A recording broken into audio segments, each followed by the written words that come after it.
Reutilization of Wine Yeast Lees by Tristan Sweet.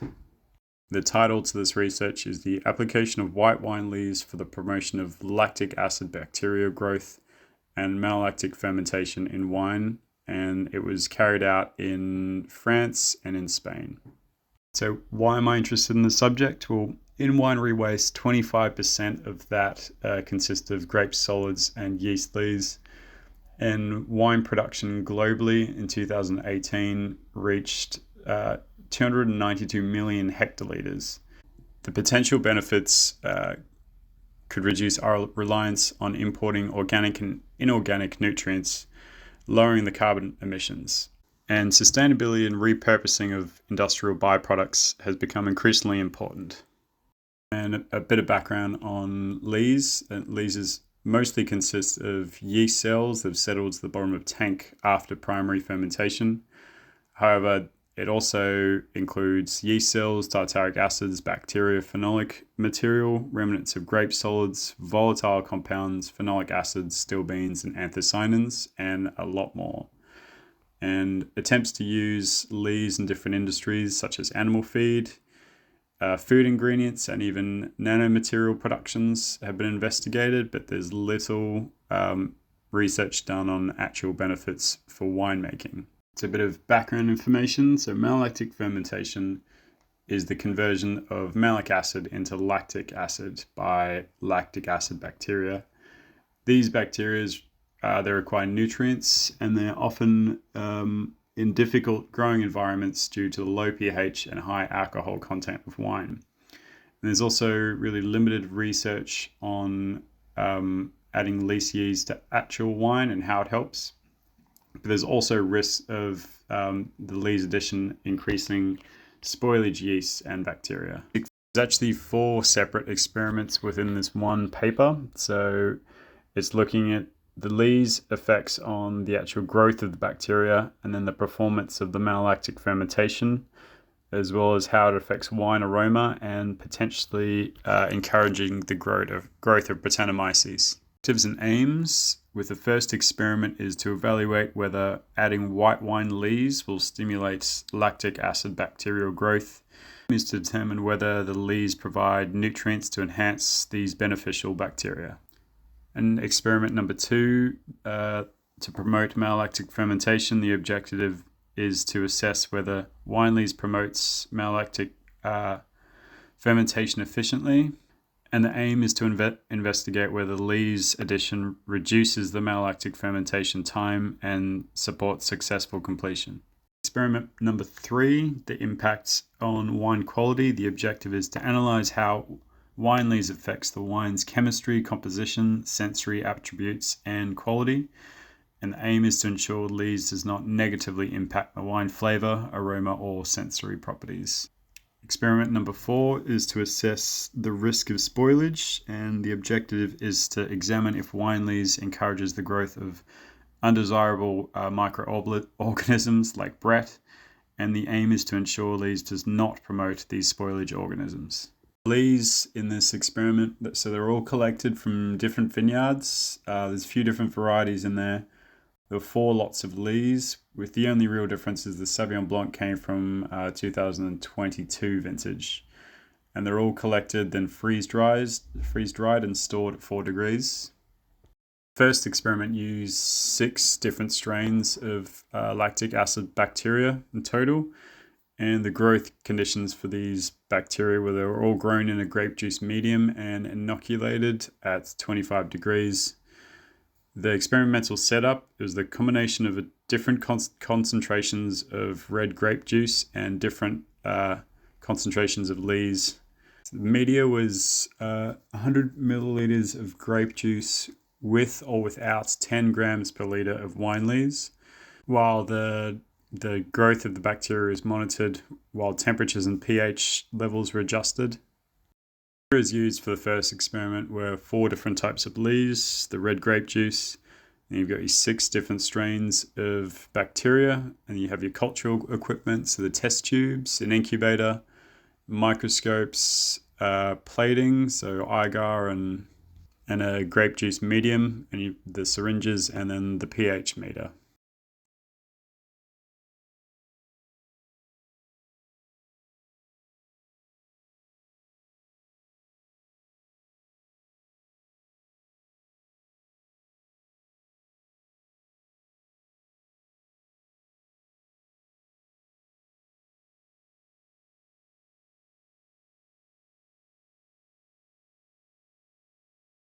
Design and data collection for the first experiments. The factors were the concentrations of grape juice and wine lees. Treatments were different combinations of grape juice and wine lees. The experimental unit was test tubes containing a mixture of these and bacteria.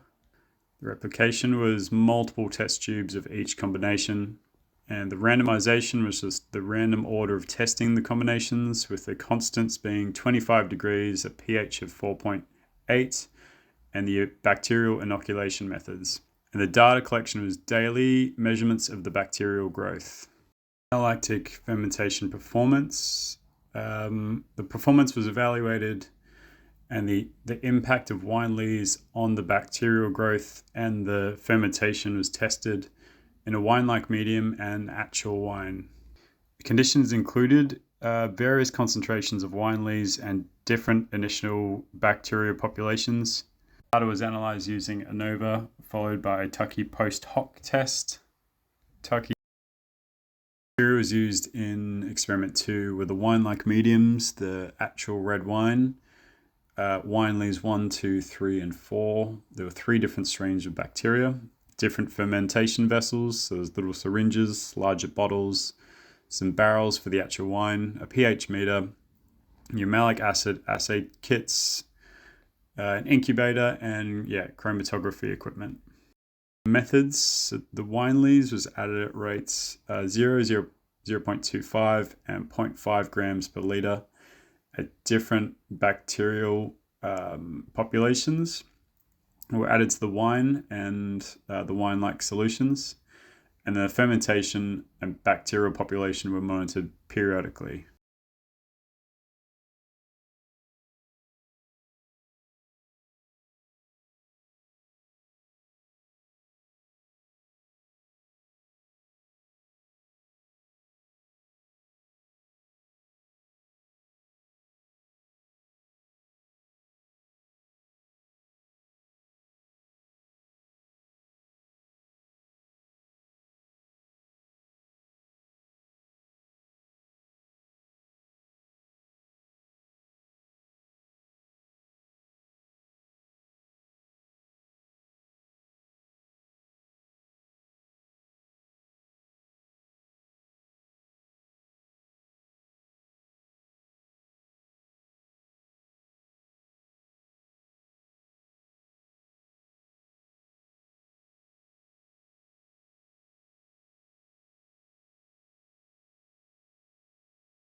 Methods of this: the wine lees was added at 0.5 grams per liter to the red wine and was allowed to ferment, while the volatile compounds were analyzed using the gas chromatography. Design and data collection for the third experiment. The factors were the presence or absence of the wine lees. The treatments were the red wine with or without wine lees. Experimental units were the bottles of wine, multiple bottles for each treatment. And then randomization was the random order for testing wines. The constants were the analysis conditions and the wine type. The data collection was the measurement and the comparison of the esters compositions. Experiment number 4, spoilage risk assessment. So there's 3 different strains of Brettanomyces used. The growth conditions for Brett. All the strains were grown on YPG plates and adapted to wine with successive subcultures. The experimental setup were the effects of wine lees on Brett growth, and it was evaluated in 2 wines with 3 different Brett strains. The wine was inoculated at 20 degrees and monitored by plating on non-Saccharomyces solid mediums and confirmed by a moldy tough. Materials used in the third experiment were the different wine samples, and then 2 different wine lees, so wine lees 1 and 4. The 3 different Brettanomyces strains. There was the plating medium of non-Saccharomyces, the incubator, and then the plating supplies of petri dishes and agar mediums, and then the identification tools of the mass spectrometry.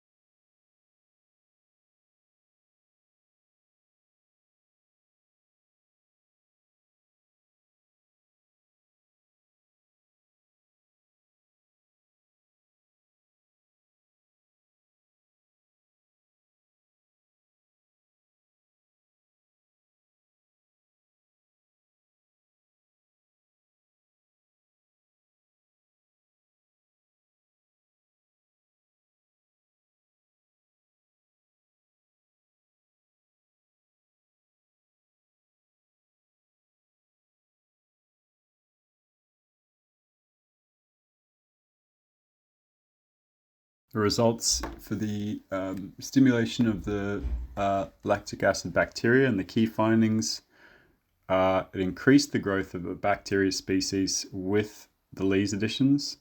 There's no significant difference in the bacterial growth between the different types of lees, and lowering the pH from 4.8 to 3.4, which is more akin to wine, did not affect the bacterial growth. Shows that wine lees are a great source of nutrients, especially the nitrous compounds, which contribute to the growth of the lactic acid bacteria. And the statistics on the first experiment, and the growth was assessed using curves and maximal population metrics. And the statistical analysis showed significant increases in the microbial biomass with the lees additions. And typically, ANOVA or similar tests would compare the means, although specific tests weren't detailed in the research.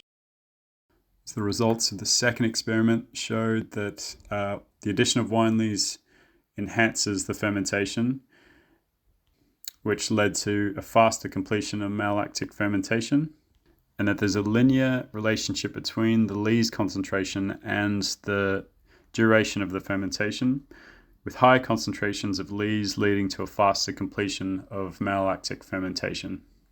And there are similar positive effects observed in the wine-like medium and in the actual wine itself.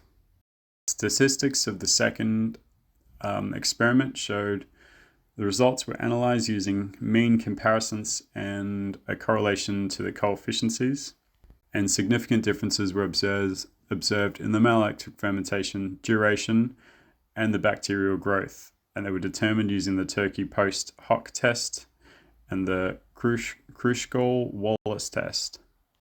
Third experiment results showed that the concentrations of esters were found to have increased with the addition of wine lees, contributing to a more fruity aroma within the wine. And the high nitrogen levels from the lees enhanced the ester production during the malolactic fermentation. And the statistics on this, so the ester concentrations were compared using statistical analysis of the mean values, and there was significant differences identified through the Turkey post hoc test, with creases quantified and reported with mean values and standard deviations.